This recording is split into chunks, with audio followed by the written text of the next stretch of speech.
Just a minute. Let me check first to see who we have online and in person for commissioners. If staff, you could help me with this a little bit, just to see who we have. I see Commissioner Washington. Are there any others? We have in person, we have Commissioner Giraldo, but I think he is stepped out and he'll be back in just a minute. So on the Prince George's side, we have Commissioner Washington, Giraldo, and myself as chair.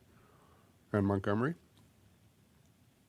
Do we have Amy Presley online? There is a team in terms of okay, jumping facts with the 15.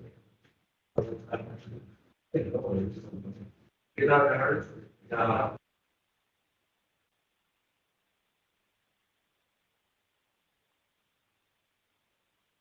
Let's just make sure we have all our commissioners before we get started.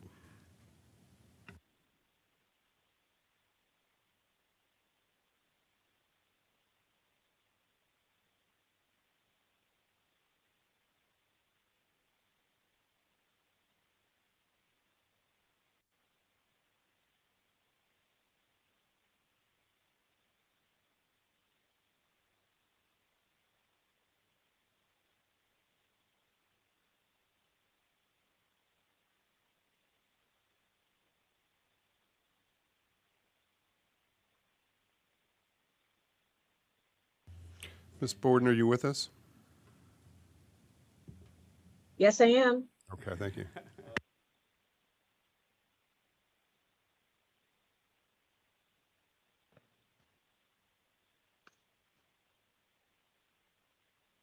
And there's Commissioner Presley. All right. I apologize. I kept getting error messages on my computer, but here I am. Welcome. Welcome. Thank you. And we have Mr. Spencer, we have Ms. Rose, we have Ms. Kenny. Representatives of the 4 operating departments.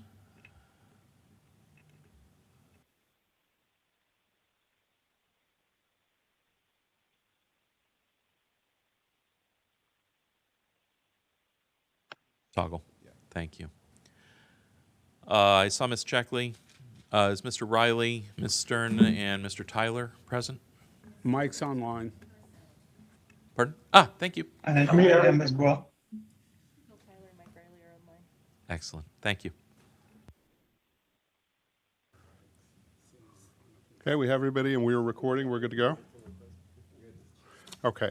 I will call the time is 10:05, and I will call the November 16th meeting of the Maryland National Capital Park and Planning Commission to order. Let's do a roll call of commissioners just to make sure that we know who is here. Let me turn that to you, Mr. Adams. Prince George's County Commissioners, Chair Shapiro. Here. Commissioner Giraldo. Present. Commissioner Washington. Present. Thank you. Montgomery County Planning Board, Vice Chair Zients. Here. Ms. Branson. Present. Mr. Hill. Present. Ms. Presley. Present. Thank you. Thank you very much. I think the first order of business is to go into executive session. Let me find my language for that. So, Were we looking to do? Were we looking to do that at the top of the meeting or at the bottom of the meeting? I thought we were doing that at The top of the meeting. but Thank I'll you. All follow right. your lead. So we are going first to do this. So pursuant to Maryland General Provisions Article of the Annotated Code of Maryland, Section 3-305B9, a closed session is proposed to consult with counsel and consider matters that relate to negotiation with a Fraternal Order of Police collective bargaining unit. Is there a motion to that effect? Second. We have a motion, a second. Any discussion on the motion? Seeing none, Mr. Adams, if I can ask you to call the roll. Shapiro. Yes. Giraldo. Aye. Washington. Aye. Zients. Yes. Branson. Aye. Hill, Aye. Presley. Aye. Thank you.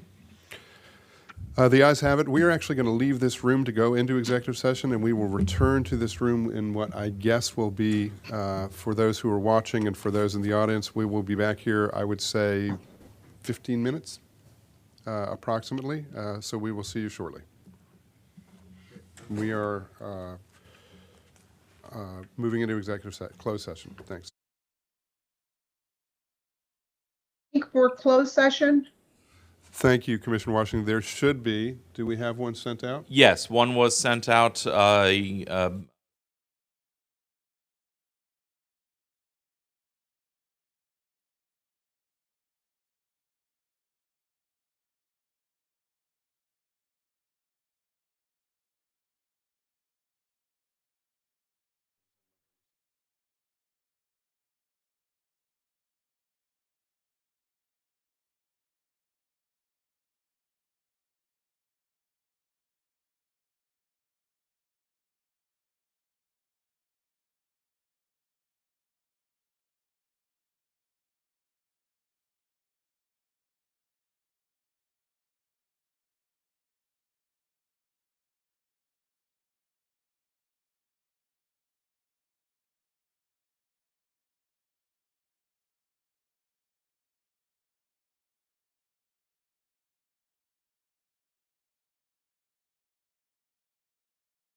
Okay, folks, we have all our commissioners here, Commissioner Presley, Commissioner Washington, all those who are physically here. So I would look for a motion to come out of closed session and back into open session. So moved. Second. We have a motion, a second, any discussion of the motion? I will call the roll. Commissioner Giraldo. Vote aye. Commissioner Hill. Aye. Vice Chair Science. Aye. Commissioner Branson. Aye. Commissioner Presley. Aye. Commissioner Washington. Vote aye. I vote aye as well. The ayes have it. Some number that I can't count up to. So we are back in open session, and now we'll be taking up our action items. We're what's listed at 10 a.m. on the agenda. Action item 1 is the appointment of myself as chair of the commission and Mr. Zients as vice chair of the commission. Is there a motion? Second. Second. We have a motion and a second. Mr. Adams, can you call the roll? Chair Shapiro. I vote aye. Mr. Giraldo. Vote aye. Ms. Washington. Vote aye. Ms. Branson. Aye. Ms. Presley. Aye. Mr. Hill. Aye. Mr. Zients. Aye. Sorry, Vice Chair Zients. Thank you. That was. Thank you. The ayes have it, and thank you all very much. Next item on the agenda, 1B, is the liaison board appointments. The audit committee appointment is the first one that we are voting on. Is there any report on this? I think there's just a resolution in the packet that makes the appointment. And will you need a nomination, or do we just move the resolution? I think you can move the resolution. I mean, maybe for the record, we could say who the appointment is going to be, just so we have that information out in the public. All right. We would, the commissioners would like to appoint Commissioner Cherie Branson for the audit committee. She seems to be not shaking her head, so I think we're okay. I haven't run off in fear. Right, exactly. She's not run off in fear. So then that's the information that'll go into the appointment. Is there a motion? Do we do this separately? Ms. Borden, can we do them all together, or do we need to do them separately? You can do 2 and 3 together. Number 1 doesn't actually need a motion. It's simply an appointment by the Montgomery Board. It's their appointment to the audit committee. So only number 2 and number 3 need a motion to approve the resolutions. Okay. So then for number 1, that you have made that decision? Yes. And then is there a motion on the resolutions 2240 and 2241? Move resolutions 2240 and 2241. Commissioner Presley to the ERS system as a trustee, and Commissioner Pinero to the 115 trust. There's a motion and a second. And again, this may be stating the obvious, Ms. Borden, but this is a full commission vote, right? Not just a Montgomery vote. That Okay. is correct. Okay, great. So there's a motion and a second. If there's no discussion on the motion, Mr. Adams, can you call the roll? Chair Shapiro. Vote aye. Mr. Giraldo. Vote aye. Ms. Washington. Vote aye. Vice Chair Zients. Aye. Ms. Branson. Aye. Ms. Presley. Aye. Mr. Hill. Aye. Thank you. Thank you. The ayes have it. That again was for resolutions 2240 and 2241. Now we're on to the next item, item 2 on our agenda, which is approval of the commission agenda. Is there any changes that anyone would like to make to the agenda? If not, I'd look for a motion to approve the agenda. For the record, I will point out that executive session was added to the agenda and has been taking place. Thank you, Mr. Adams. Noted that the closed session is now added to the agenda. So that's the agenda that's before us for approval. Is there a motion? I move. Second. We have a motion by Commissioner Hill, a second by Commissioner Giraldo. Any discussion on the motion? Mr. Adams, can you call the roll? Chair Shapiro. Vote aye. Mr. Giraldo. I vote aye. Ms. Washington. Vote aye. Vice Chair Zients. Aye. Ms. Branson. Aye. Mr. Hill. Aye. Ms. Presley. Aye. 7-0. Thank you. Thank you. Next item on the agenda is the approval of commission minutes. I have a question for staff, specifically Ms. Borden, on this item. We have 5 Montgomery County Commissioners who won't be voting on these items because they were not participating in any way in the open or closed session or the special meeting session. Is it adequate that the Prince George's board members are the ones that vote? We have a quorum, but is there some requirement that there's a Montgomery quorum that we need both? No, there's no requirement for minutes to be approved for that. Okay. So it's perfectly fine for, as long as you have a quorum, for the members who were actually on the board or on the commission at the time that the minutes were created to vote on the minutes. Okay. Okay. All right. So then I would look for a motion to approve the commission minutes, the following commission minutes: open session July 20th, closed session July 20th, and then the special meeting open session September 8th, 2022. Second.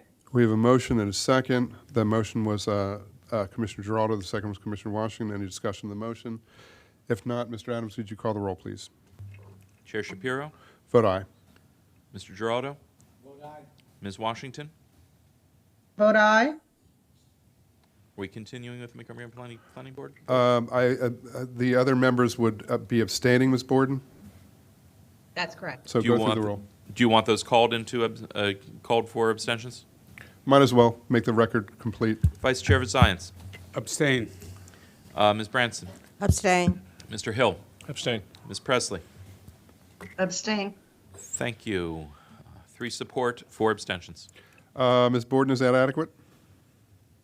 That is, thank you. Thank you. All right, next item. Thank you, Ms. Presley. We think that was your dog. You're on mute, but you're okay. He was abstaining as well. Thank you. Next, our general announcements. I'm not going to go through the general announcements that we have listed, but please note that all of the announcements that you see are included in the packet that we've received. So a number of important issues and initiatives that are upcoming, and I won't be going through them all. So next, item 5, committee minutes and board reports. This is for information only. Is there anything we need to do on these? Okay, so nothing we need to do on anything related to item 5, unless there's any questions or issues from commissioners. Then we'll move on to item 6. These are the action and presentation items. First one will be Diversity Council Strategic Plan for 2023 to 2025. And Ms. Janai, you're going to give the presentation, I believe.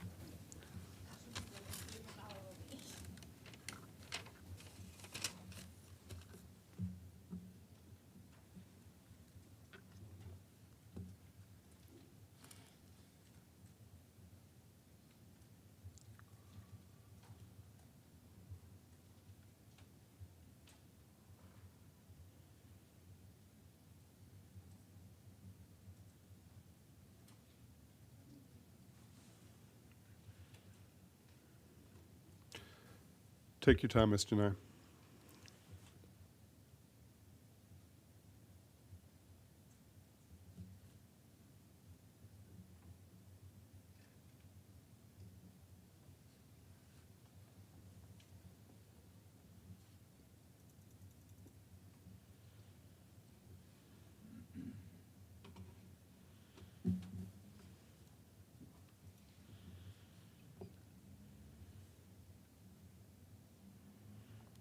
And again, Commissioners, this is item 6A on our agenda, and we have the backup for this in our packet.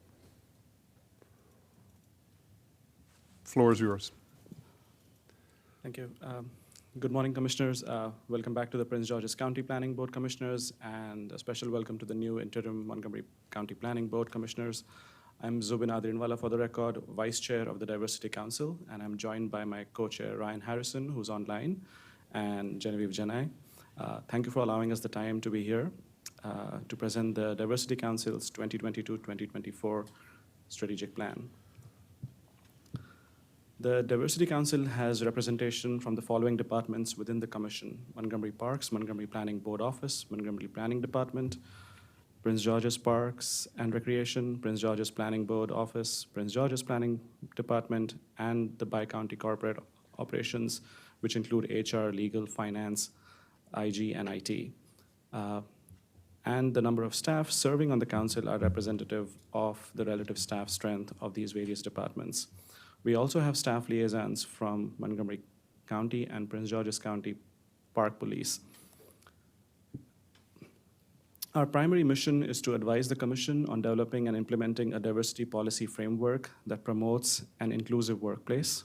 We also measure progress and ensure effective programming and services, both internally and externally, through the lens of diversity. Our vision is that our efforts promote behavior in the workplace that contributes to understanding, respecting, and valuing all people. This is based on the values of fairness, equal treatment, leveling the playing field, integrity, and understanding.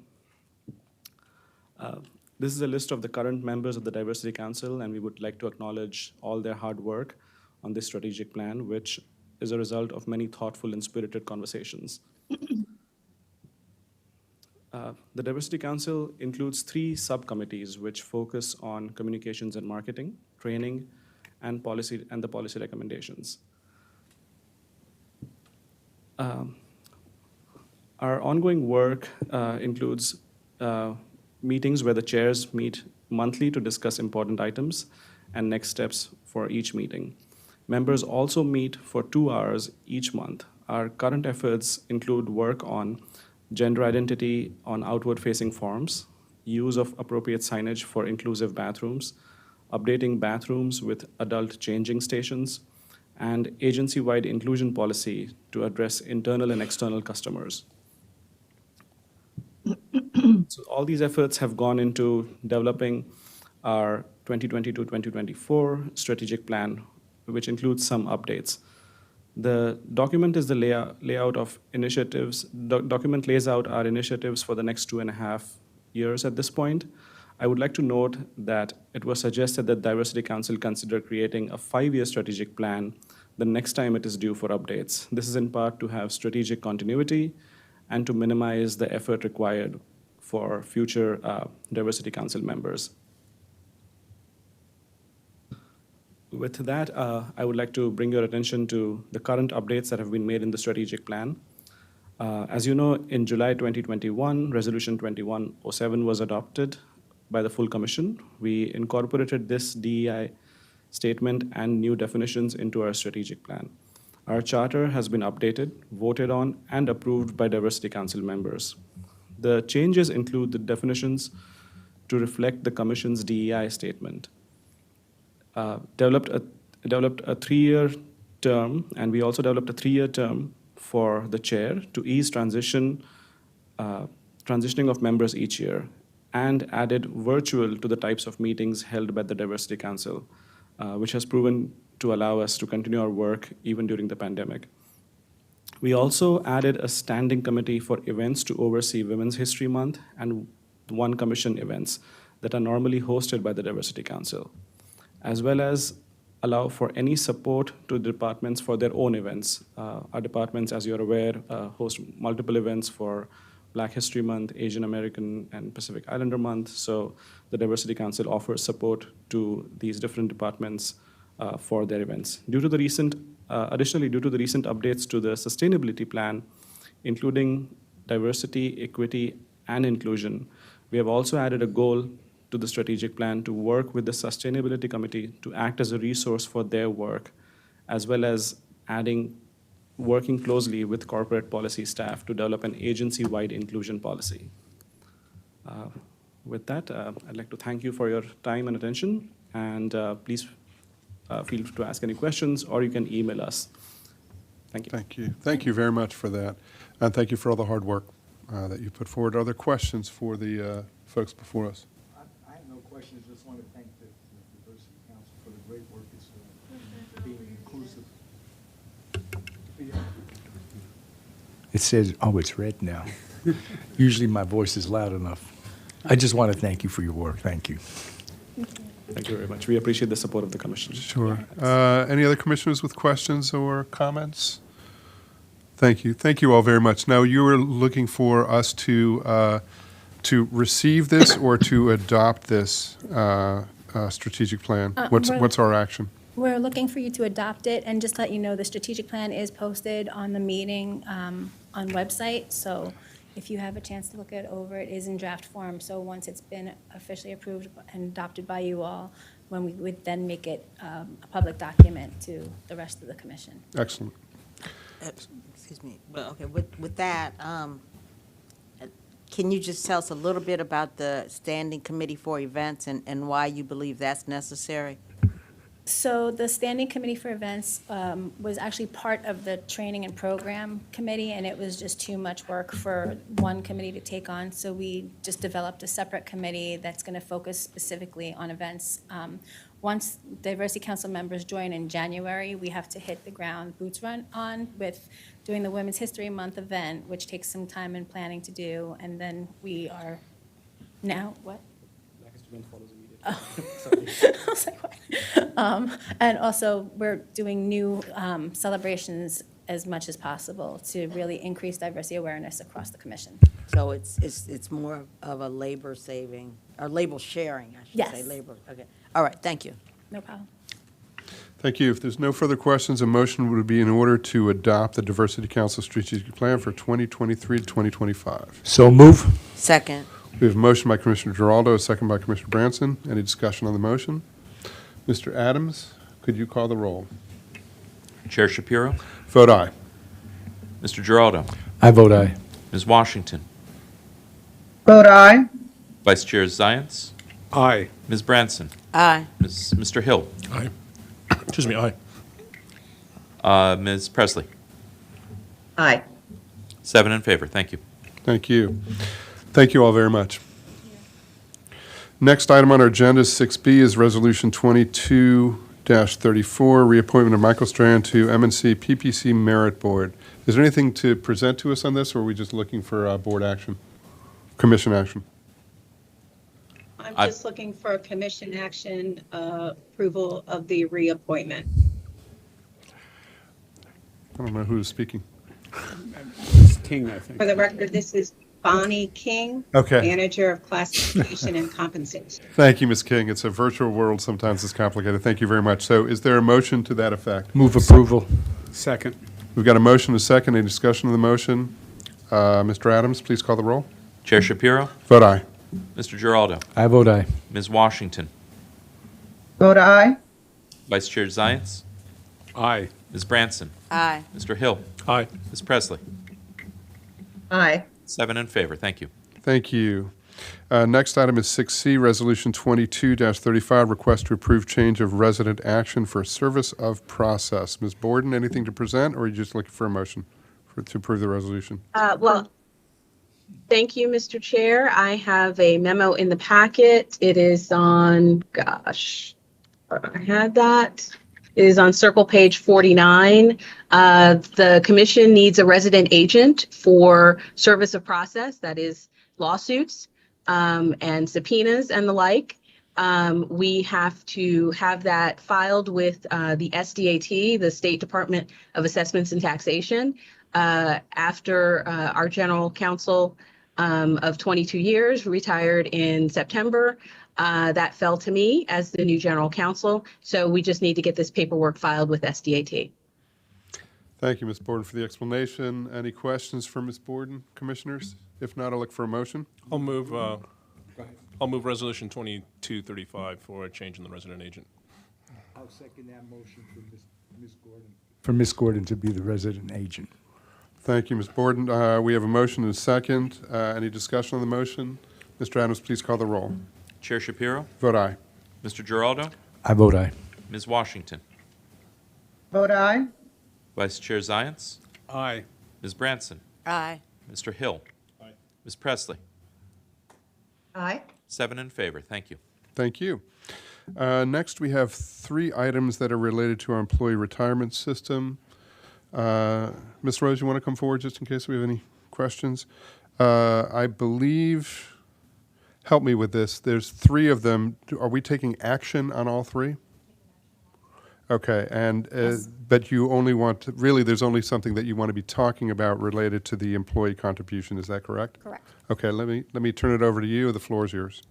Sure. The first item is Resolution 2236. This is just a recommendation for. Can I just say, stating the obvious, but I'm not sure everybody knows everybody, so if you could introduce yourself for the record. Oh, sure. For the record, Andrea Rose, Administrator for the Employees Retirement System. Thank you, Ms. Rose. And I'm here today on behalf of the Board of Trustees. So your first action item is Resolution 2236. This is a recommendation for adoption of the Employees Retirement System Plan Document Restatement effective July 1, 2022. So by way of background, as the plan sponsor, the Commission makes changes to the retirement benefits, and then the Employees Retirement System administers those benefits. So back in June and July, the Commission made some changes related to plans C and D that affected the Park Police related to the sick leave conversion. Those changes came to the retirement system, and our outside counsel drafted the plan amendments to conform to those. So those are the changes that we're recommending adoption here today. You want to continue on? Sure, to the next item. Right, and then Sure. we can. Resolution. I'm sorry, one sec, Mr. Vice Chair Zients. You don't want to separate these and just have the motion to approve this one? We can. Yeah, so let's hold that. Any Move- questions about this item? Move approval. Second. We have a motion and a second. Any discussion on the motion? If not, Mr. Adams, would you call the roll? Chair Shapiro? Vote aye. Mr. Giraldo? Vote aye. Ms. Washington? Vote aye. Vice Chair Zients? Aye. Ms. Branson? Aye. Mr. Hill? Aye. Ms. Presley? You're on mute, Ms. Presley. Amy, you're muted. You're muted, Amy. Sorry about that. I said aye. Aye. Thank you very much. 7-0. She's just trying to protect us from the dog, that's all. Exactly. Thank you very much. So let's move on to the next item, which is 6E.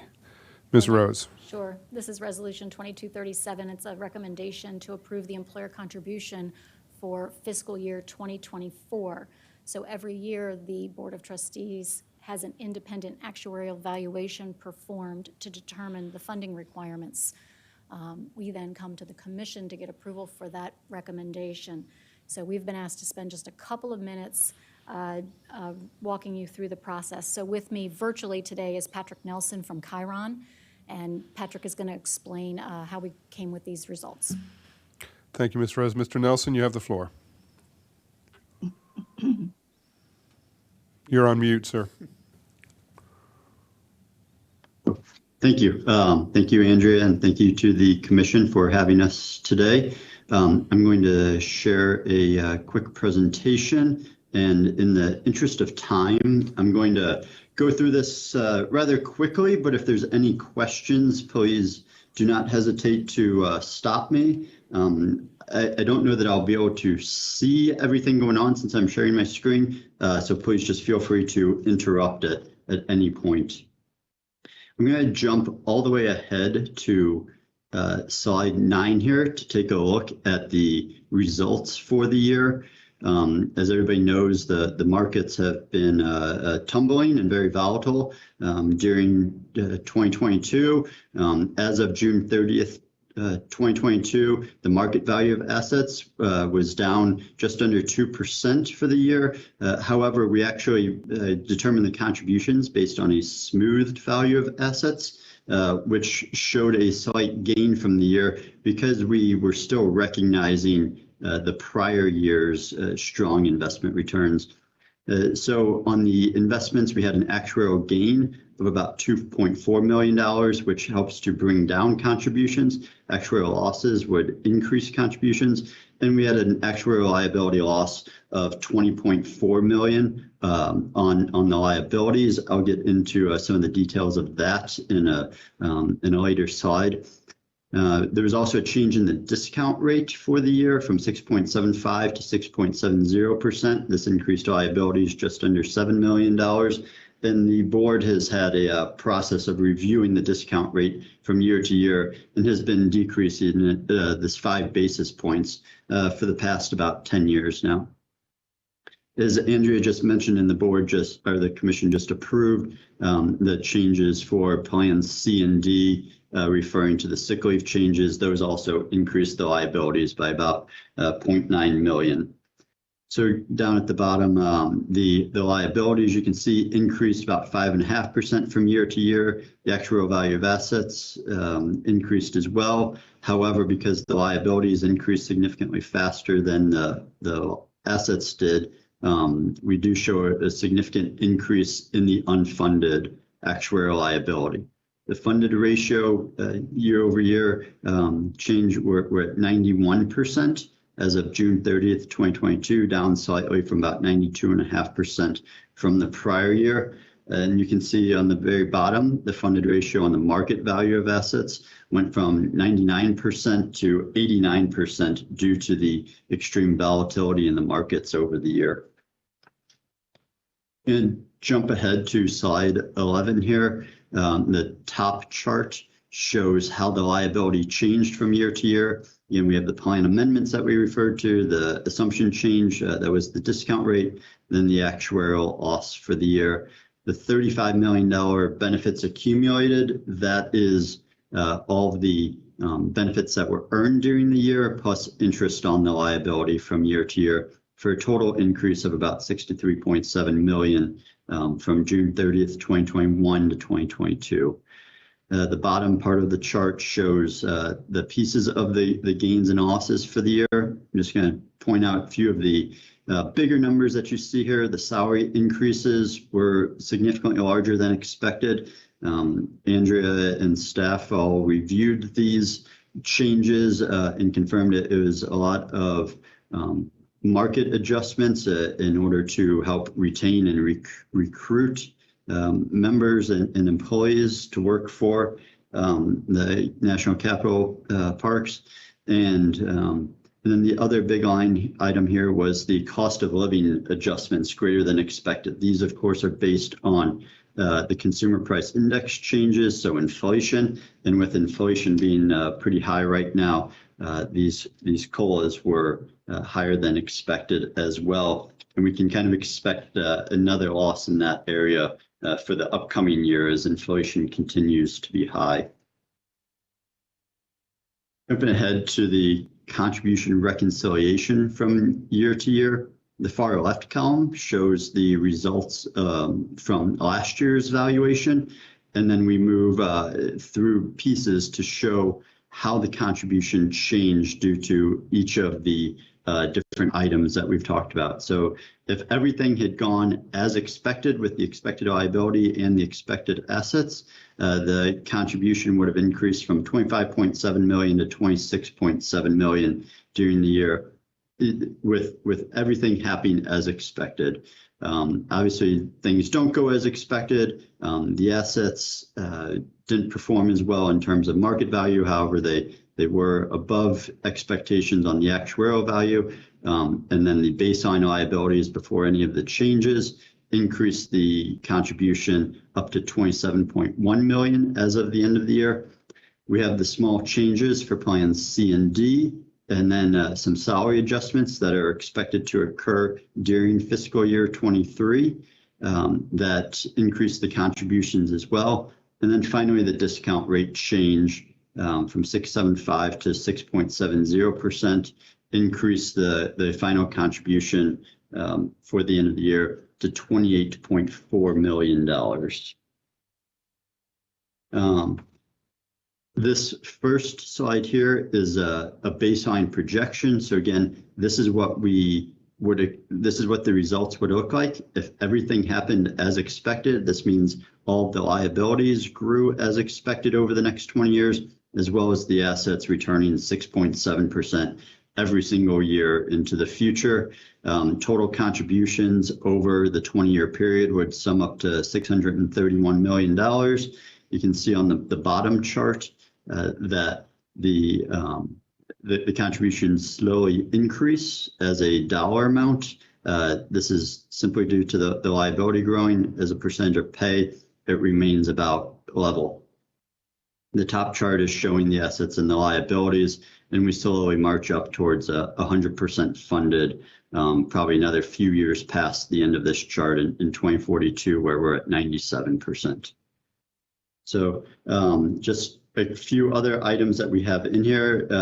The presentation includes a 10-year projection of what the contributions are expected to be. These are just putting numbers behind that prior chart that I showed you.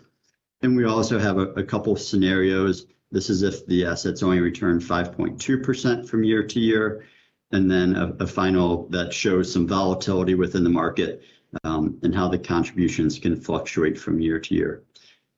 I know that I went through that all very quickly. I'm going to come back to this page that shows what the total contribution is for fiscal year 2024, in case there's any questions. But if there's anything that you'd like me to cover in more detail, I'd be happy to. Otherwise, the total actuarial determined contribution for the year is this $28,367,491. Thank you, Mr. Nelson. Ms. Rose, anything you want to add on that? And before I turn to commissioners, see if there are any questions. The only thing I'll add is the funding ratio for. Is your mic on? It's on, yeah. The only thing I don't think it's on red. It's green. Oh, there we go. Oh, green. Okay. Yeah, the only thing I'll add is that the funding ratio for our plan and our investment return assumption, we are in the top quartile for public plans across the country. And so placed in a very good position. Thank you. That is due to all of the work of the board over the last 10 years to reduce that investment return assumption down. Thank you. Long-term planning pays off, and it's been given the economic climate, this is really not bad news that we see before us. Correct. Questions for Mr. Nelson, Ms. Rose? Nope, no questions. Thank you all very much. So then, if there are no questions, we would be looking for a motion to adopt Resolution 2237 to approve an employer contribution of $28,367,491 to the ERS for fiscal year 2024. Move approval. Second? We have a motion and a second. Discussion on the motion. A moment of discussion. Yes. I need to disclose that I am getting an annuity from the retirement system. The employee contribution does not affect my annuity one way or the other. I've been assured by counsel that I don't have a conflict by voting on this motion. Thank you. Any concerns from commissioners? Thank you for disclosing that. No concerns. Thank you for the disclosure. So we have a motion and a second. Any further discussion on the motion? If not, Mr. Adams, please call the roll. Chair Shapiro? Vote aye. Mr. Giraldo? Vote aye. Ms. Washington? Vote aye. Vice Chair Zients? Aye. Ms. Branson? Aye. Mr. Hill? Aye. Ms. Presley? Aye. 7-0. Thank you. Thank you very much. And the next item we have, also related to ERS, is the recommendation for appointment of Nuveen as a new investment manager for the employees' retirement system. Ms. Rose, anything you want to bring to us on this? Sure. This is in accordance with the trust agreement between the board and the commission. The commission approves the appointment of new investment managers upon the recommendation of the board. So we're just coming with a new recommendation to appoint Nuveen's Senior Loan Fund. This fund would be replacing an existing manager that was underperforming.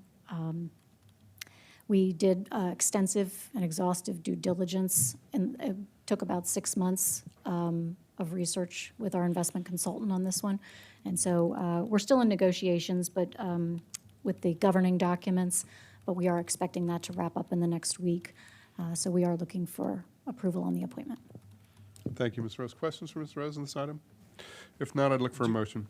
Do you want approval pending your negotiations on the governing documents, or do you want it flat out to approve even though you haven't decided those? The negotiations there's just some minor things. They will wrap up, Okay. and there won't be a problem with them. Okay, thank you. I'll move approval of Nuveen as the new investment manager. Second. We have a motion and a second. Any discussion on the motion? If not, Mr. Adams, please call the roll. Chair Shapiro? Vote aye. Mr. Giraldo? I vote aye. Ms. Washington? Aye. Vice Chair Zients? Aye. Ms. Branson? Aye. Mr. Hill? Aye. Ms. Presley? Aye. 7-0. Thank you. Thank you. Thank you, Mr. Adams. Thank you, Ms. Rose. Thank you very much for all the hard work. Next item is item 6G, Central Administrative Services Cost Allocation. Mr. Kroll, you have something you want to present to us on this before we consider action? Yes, please. It's found on page 83 of your packet. For the record, John Kroll, Corporate Budget Director. This is an analysis that we do each year to determine how much of the bi-county operations are expensed through the two counties between Montgomery and Prince George's portions, their administrative funds. We do so based on workload indicators for the previous year, and we take a 3-year average of that even so. In the instance of this year's analysis, it shows a very small shift of, if we're using the 23 budget numbers, since the 24 are not completed yet, it would shift approximately $9,900 to Prince George's from Montgomery. Are there any questions related to how we do this or the results? Thank you, Mr. Kroll. This may be new for some of us, so are there any questions about how this process works out, or are you comfortable with the backup in the presentation? Comfortable. Okay. I think we're comfortable with it, Mr. Kroll, and thank you very much. Are there... Just need approval, please. If there are no other questions, I would look for a motion. Move approval. Second. And what we have moved and seconded is for the CES cost allocation as presented by staff. Is there any further discussion on the motion? Please call the roll, Mr. Adams. Chair Shapiro. Vote aye. Mr. Giraldo. I vote aye. Ms. Washington. Aye. Vice Chair Zients. Aye. Ms. Branson. Aye. Mr. Hill. Aye. Ms. Presley. Aye. 7-0. Thank you. Thank you very much. Thank you, Mr. Thank Kroll. you very much. Next is the 115 Trust Report. Mr. Cohen. Thank you, Mr. Chair. There's no real presentation. It's purely information for the commissioners. Thank you. Okay. If there's no questions or concerns about this, folks, you have the backup information in your packet. I would look for a motion. Do we need a motion? Excuse me, I would like to clarify with Mr. Cohen. Does this require a vote? It is marked in the packet as vote, but you're calling it an information item? This is purely information only. From my perspective, there's no vote required. It's just the status of the trust as of June 30, 2022. Okay, so there's no vote required. So we will move on from item 6H to item 6. Thank you, Mr. Cohen. To item 6I. This is Resolution 2239, temporary extension of annual generic leave carryover. Ms. Chang Smith. Anything you want to present on this? I'm not sure we actually have Asantha with us anymore. Oh, I'm sorry. Take it away, Tracy. Good morning, Mr. Chair, Mr. Vice Chair, Commissioners. For the record, Tracy Harvin, Corporate Policy and Management Operations Director. I am presenting this item on behalf of the Executive Director. We are here to ask for a fourth and hopefully final extension of the generic and annual leave carryover for employees to utilize their leave. According to the merit rules and our contract procedures, any leave that is in excess of the allotted amounts for merit employees, it is sent to sick leave, and for our contract employees, it is paid out at the end of the year. Due to COVID, employees wanting to keep themselves safe, keep their family members safe, many employees did not utilize their leave. This body recognized that on several occasions, and we are here to ask you to do it once more. Also, we are in times of unprecedented staffing challenges, and many of our employees have been basically doing double duty and have not taken leave. So an extension until December 31st of 2023 will allow our employees to take the leave that they are entitled to. It will also allow for finance to provide periodic reports to the departments so they know how many of their employees have access leave. And I will tell you, as of this month, there are approximately 792 employees who have excess leave balances. So if you are supportive of this extension, again, hopefully it will be the last one because conditions, thankfully, are improving. There is a resolution to this effect on Circle page 95 of your packet. So I'm here to ask you to approve. Thank you, Ms. Harvin. Thank you. Questions for Ms. Harvin on this change? Yeah, I just have. We have Ms. Branson and then Mr. Hill. Yes, it's a simple change, simple question, excuse me. So what's the top out amount at this point? It is well over 100 and, well, let me just clarify. You're asking the total number of hours? Yes. Okay, I do believe it is over 154,000 hours collectively that are outstanding. Are you asking collectively or for individuals? For both, actually. So how much, I assume, could be wrong, that how much you can accumulate may have to do with your grade and status and whatnot? Yes, actually it does. So, is there, are there distributions in grade and status that are significant here? You know, do high earners have they accumulated more leave than people who may not be at the top of the chart? Is there anything significant about that we should understand? I don't think there's necessarily anything significant, Commissioner Branson, but I will tell you that for employees who were hired before July 1 of 2013, the carryover amounts is 440 hours. And our employees who were hired, I believe, after January 2019, they are limited to 275 hours.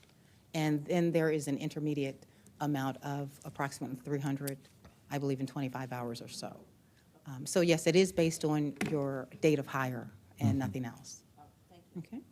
Thank you, Commissioner Branson. Commissioner Hill. Yeah, I just want to poke your certitude that this is the last year the conditions will exist that are prompting this. That's just hope. I'm just hoping.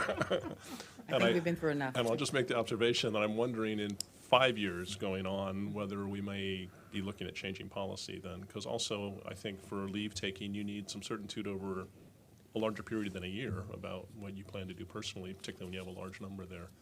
So I would look forward to that perhaps in the next cycle. Well, we certainly can reconsider and revisit this issue. We'd be happy to do it. Thank you. Thank you. Other questions for Ms. Harvin? No other questions. I would look for a motion. Move approval. I'll second that. 6I. We have a motion to approve 6I Resolution 22-38, which is the temporary extension of annual generic leave carryover. No further discussion on the motion. Mr. Adams, please call the roll. Chair Shapiro? Vote aye. Mr. Giraldo? Vote aye. Ms. Washington? Aye. Vice Chair Zients? Aye. Ms. Branson? Aye. Mr. Hill? Aye. Ms. Presley? Aye. 7-0. Thank you. Thank you. Thank you, Ms. Harvin. Thank you. Next item, 6J, is Resolution 22-39, a resolution to dissolve the Executive Committee by modifying resolutions number 74-46 and 76-34. Ms. Borden, Ms. Vyas? Yes, thank you, Mr. Chair. This is Deborah Borden, for the record, General Counsel. We are making a recommendation to dissolve the Executive Committee. Don't panic. We think this is a good thing. The Executive Committee was established by commission resolution back in the early 70s.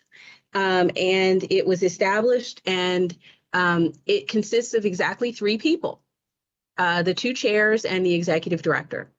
And this poses problems because, number one, the committee is so small that any discussion between 2 of those individuals could possibly constitute a quorum, which would then trigger Open Meetings Act. And we are really unable to function that way. The executive director needs to be able to confer freely with the 2 chairs at any time. And sometimes that can be in the middle of the night.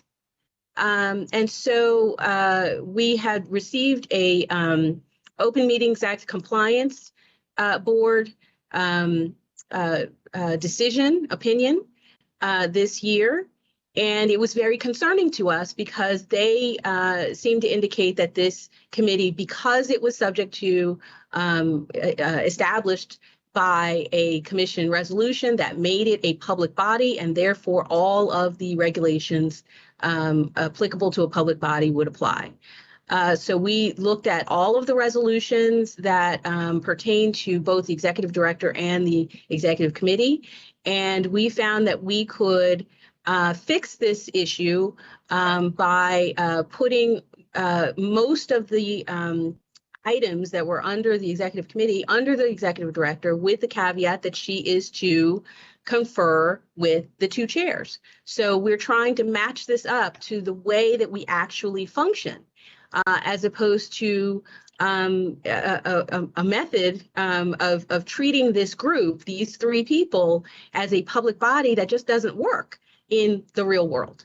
And so that is what we are trying to do. We would have a number of other resolutions that would have to be brought to you in order to sort of right-size them, in order to fix the references in them. So this would be the first resolution, and then we would bring a package of corrections and revisions to you at a later date. But we wanted to make sure that you didn't have any questions about this, that you were okay with this direction, and that you understand fully, the reason behind us wanting to do this. We think it just makes more sense, and it really is a matter of just making this much more compatible with the way that we already work. If you need an example, we have a group that meets monthly. It's the department heads meeting. This will be just like the department heads. The executive director will be able to meet with the chairs, one chair or two chairs, and also bring in the department heads for meetings without triggering all of this process and all of this formality. We'll be able to meet and talk without feeling like we've triggered something, or maybe need to work on noticing a meeting. These are basically the people in management, top people in management, who are running the organization, and they need to be able to speak to each other. So with that, I will stop and see if you have any questions. Thank you, Ms. Borden. I'm sure there'll be questions, and let me just say that this is a small but very significant, important change that's being recommended for our good governance. So I thank you and your team for all the hard work to figure out the best way to make this happen. Let me turn it over to commissioners to see if there are any questions. Vice Chair Zients. I'd just like to say, having attended and participated in my first executive committee, I'm delighted that it's going to be dissolved. Not because I didn't enjoy the company. Do I take that personally, Vice Chair Zients? Well, it was a formal meeting and I wasn't dressed appropriately. Let's put it that way. I think that form of governance is just stifling, and I would more appreciate the opportunity to communicate more freely, and I support this initiative. Questions, Commissioner Branson? Yeah, I just want to concur with that. This really, I'm totally in favor of the Open Meetings Act and think it's really important that we encourage transparency and accountability in government. However, this particular committee just seems to actually stifle communication. I would hope that the two chairs and the executive director are speaking with each other on a regular basis. And it seems to me that if two of them are speaking to each other, then at that point you have the risk of a quorum, and now the Open Meetings Act is triggered. So that's just really not how decisions get made in the real world. So I would. I look forward to being able to vote to dissolve this. Thank you, Commissioner. Other questions? Commissioner Hill. Yeah, I just want to look for the edges of this, which is to say, is there any possibility that we're transferring the power of three people making a decision to the power of one person making a decision? I had some concerns about that, but when all is said and done, the executive director answers to the two chairs. So if there's ever any conflict that way, it's easily resolved. And then this is an increase of the And- communication that should enhance that instead of interfere. Exactly. That is my view. And I was looking at the same thing and making sure it didn't over-empower the executive director, but it doesn't. In my estimation, it doesn't. Thank you. Thanks for the questions. Any other questions, commissioners? If not, I would look for a motion to approve Resolution 22-39.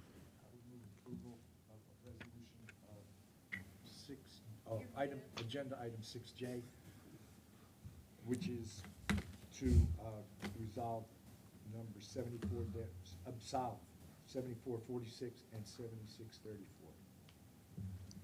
Second. There's a motion and a second. Any further discussion on the motion? Mr. Adams, please call the roll. Chair Shapiro? Vote aye. Mr. Giraldo? Ms. Washington? Vote aye. Vice Chair Zients? Aye. Ms. Branson? Aye. Mr. Hill? Aye. Ms. Presley? Aye. 7-0. Thank you. Thank you. And Ms. Borden, thank you very much for all your work on this effort. Thank you. Next, we have information item 6K, information on the MPIA policy, which is in our packet. This is for information only. Any things that anybody wants to bring forward on this? Questions? No. Next item is item 6L, also an information item on the extension of referral and sign-on bonuses. Any questions for Mr. Beckham on this? This was in our packet. It's just an information item. Which was the one action we actually took on at the executive committee. That's right. That is correct. So That is happy correct. for the information. All right. So if not, then that ends our action and presentation items. I'll now turn to our officers' reports. I'll start with the executive director. Chair Shapiro, the officers' reports are generally information items only. If there are Okay. questions. So are there any questions for the executive director or her representative on items 7A, B, or C? If not, we also have our secretary treasurer. We have item 7D. This is also for information only. Any questions for Mr. Cohen? And finally, Well, just a little bit, on the investments, is there a reason for the diversification and not going all into money market, or? Mr. Cohen? Yeah, thank you, Mr. Chair, members of the Commission. Yeah, the diversification is to protect the portfolio as a whole. So generally, you don't want the concept of all your eggs in one basket is not a good concept when it comes to the investment. So the strategy on diversification occurs both in terms of types of investments we do, as well as how much money we place with certain broker dealers and things like that. So the direct answer is we protect the commission through the diversification strategy. And I assume you're diversified within the money market portfolio itself. Within the money market portfolio, for example, a big portion of that sits with the Maryland State Pool. Securities that are generally government-type securities, but the pool itself is diversified as well. So, yes. Thank you. Thank you. Thank any you. other questions? If not, we'll turn to 7E, General Counsel, the litigation report. This is also for information only. Any questions from the report that you want to bring forward at this time? If not, I believe that concludes all the business before us. Is there anything else that comes before us today? Commissioner Giraldo? Nope, nothing else. Okay. All right, if there's nothing else before us, then without objection, we are adjourned. Thanks, everybody. Thank you. Have a good day, all. You too, Shawnice. Thanks. Hey, And Amy. welcome to the new commissioners, and sorry I couldn't be there in person, so. Thank you. Thank you.